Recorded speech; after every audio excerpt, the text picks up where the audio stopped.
talk sacred geometry and fairy tales. Fee, fi, fo, fum. What beanstalk did you fall from? Most people probably think that is simple gibberish, right? Well, not only is it not gibberish and those are real words, it's also sacred geometry and the most sacred geometry of the universe. Why? Because it is phi and phi. Phi is 1.618.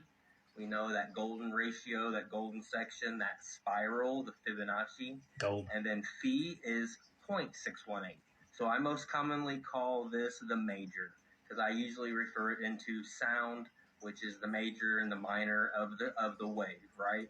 Just like our DNA, it's not perfectly each segment, it's offset. Okay, so Jack and the Beanstalk is technically a story that's over 5,000 years old, which ties into the Mahabharata. This is basically a Sanskrit epic of ancient India. Now, it also mentions or speaks of the Vimanas. This would be the castle in the sky or the giants, and Jack climbed up to the castle and stole some specific things.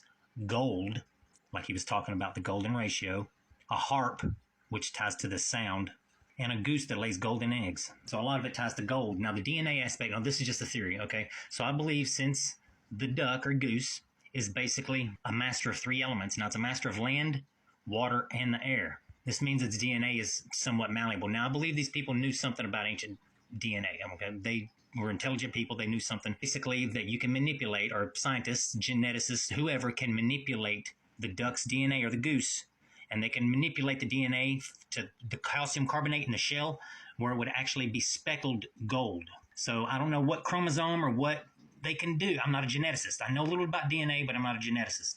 But I believe there is something in the duck's DNA that they can manipulate so that the duck, when it lays an egg, the calcium carbonate inside the shell is actually replaced with little pieces of gold.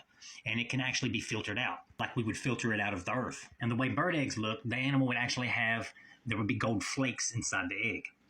So the golden eggs isn't necessarily something that's just some crazy thing. I believe these ancient geneticists knew how to manipulate this specific bird's DNA. So he steals gold coins, a bird that lays golden eggs, not a bird, but specifically a goose or a duck, and a golden harp. So we have gold, sound, DNA, giant castles in the sky, and possibly even giants.